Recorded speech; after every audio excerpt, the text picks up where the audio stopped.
नमस्कार. सर्व थोडेसे नेहमीचे परंपरा बाजूला ठेवून सुरुवातीलाच नाव घेतो जन आपला विश्वचषक विजेता कर्णधार रोहित शर्मा जी, सूर्यकुमार यादव जी, यशस्वी जायसवाल जी, शिवम दुबे जी हे सगळे सत्कारमूर्ती. थोडा आज मान मुख्यमंत्री साहेब त्यांचा आहे म्हणून त्यांची पहिल्यांदा नावं घेतली, माफ करा.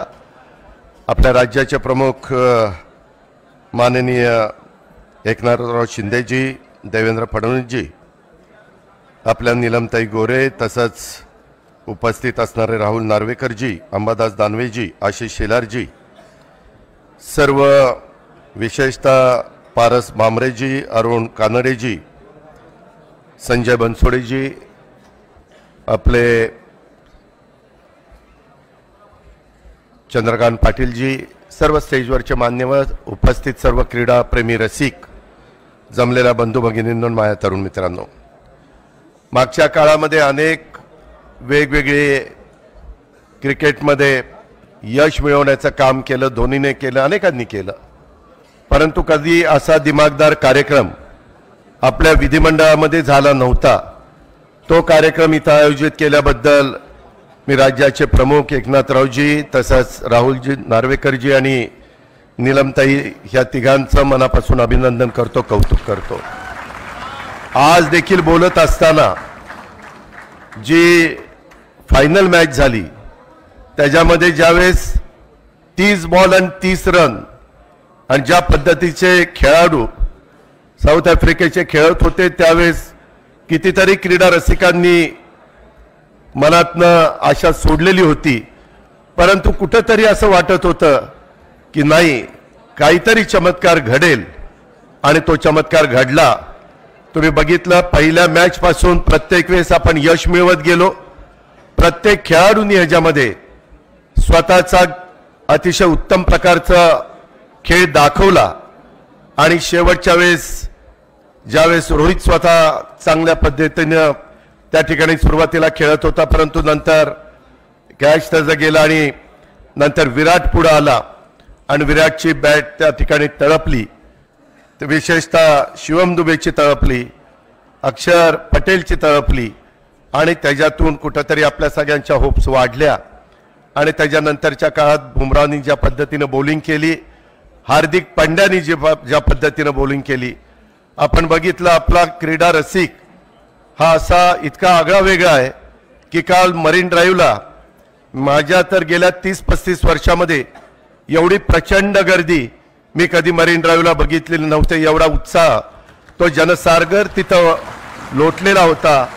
मला आत्ताही तुम्हाला सगळ्यांना वरच्यांना सांगायचं आहे, थोडंसं व्यवस्थित बसा. तुम्हाला चारही खेळाडू दिसत आहेत, काळजी करू नका, पण वरनं काही पडायच्या भानगडीमध्ये पडू नका.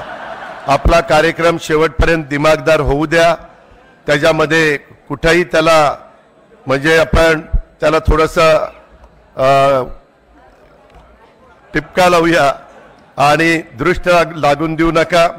खूप काही आठवणी आहेत आणि ज्या पद्धतीनं तुमच्या माझ्या भारतातले सगळे भारतीय ह्या क्रिकेटवर प्रेम करतात, अशा प्रकारचं प्रेम जगात कुठं पाहायला मिळत नाही, ही पण वस्तुस्थिती आहे. पण एका गोष्टीचं कौतुक केलं पाहिजे, ह्यावेळेसच्या सामन्यामध्ये पहिल्यांदाच अमेरिकेचा संघ खेळायला आला आणि ज्या पद्धतीनं त्यांनी खेळ केला पहिल्याच ह्याच्यात, पुढं निश्चितपणे एक चांगली टीम ती पुढे येणार आहे. अर्थात त्याच्यात आपल्याही भागातले काही खेळाडू होते, हे आपल्याला नाकारता येणार नाही. परंतु मला मनापासून रोहित शर्माचं, सूर्यकुमार यादवचं, म्हणजे ज्या प्रकारचा जो झेल घेतला, तो झेल किंवा बाहेर त्याचा पाय जरी टेकला असता तरी काही आजचा दिवस तुम्हाला मला बघायला मिळाला नसता. त्याच्यावर सूर्यकुमार यादव, तुझं खूप खूप अभिनंदन, खूप खूप कौतुक. संपूर्ण आपल्या भारतीयांचे डोळे तुझ्याकडे लागलेले होते आणि जो अप्रतिम झेल तो घेतला. रोहितनं सांगितलंच नसता घेतला तर तुला बघितलंच असतं, पण रोहितने एकट्याने बघितलं नसतं, आम्ही सगळ्यांनीच बघितलं असतं. आमचे लोक फार वेडे आहेत, जिंकल्यानंतर एवढा उदो करतात आणि हारल्यानंतर दगड मारायला कमी नाही करत. आपल्या इथला खिलाडूपणा कधी आपल्याला पाहायला मिळत नाही.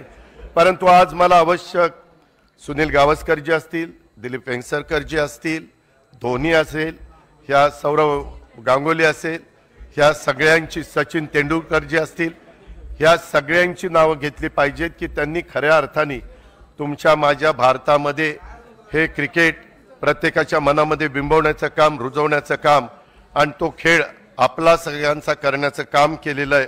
खूप काही गोष्टी बोलण्यासारख्या आहेत. वानखेडेवर पण अशाच प्रकारची गर्दी झालेली होती. ज्यावेळेस 83 साली कपिल देवनी तो वर्ल्ड कप जिंकून आणलेला होता आणि त्यावेळेस सूर्यकुमारनी आत्ता जे काम केलं ते त्यावेळेस कपिल देवनी केलेलं होतं. त्याची पण आठवण आपण कधी विसरता कामा नये.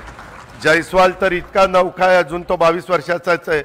ज्यावेळेस भाषण करायला तिथं पहिल्यांदा शिवम उठला, जयस्वाल म्हणला मला भाषण करायला नका सांगू, मला काही जमत नाही. म्हणलं फक्त नमस्कार आणि जय हिंद जय महाराष्ट्र असं करून ये. परंतु नौका आहे, तो पण असाच तयार होईल. चांगले चांगले खेळाडू नाही. रोहित, तुम्ही आता इथनं पुढं ह्या 2020 खेळणार नाही, परंतु 2020 बघत असताना रोहितची आठवण आल्याशिवाय भारत कधी गप्प बसणार नाही. त्याबद्दल रोहित शर्माचं पण मी मनापासून त्याच्या सगळ्या टीमचं कौतुक करतो, अभिनंदन करतो आणि त्याच्या मनात पुढच्या एकंदरीत वाटचालीमध्ये जे जे त्याचं स्वप्न असेल ते स्वप्न त्याचं आणि त्याच्या सगळ्या सहकारी मित्रांचं साकार करण्याच्या करता निश्चितपणे परमेश्वरांनी त्याला प्रेरणा देऊ, त्याच्या पद्धतीचे आशीर्वाद देऊ, अशा प्रकारची आपल्या सगळ्यांच्याकडनं विनंती करतो. आणि खूप एक चांगला कार्यक्रम इथं घडून आणल्याबद्दल आणि चारही खेळाडू इथं उपस्थित राहिल्याबद्दल मी त्यांचं तमाम महाराष्ट्रातल्या 13 कोटी जनतेच्या वतीनं स्वागतही करतो, अभिनंदनही करतो, रजा घेतो. जय हिंद जय महाराष्ट्र.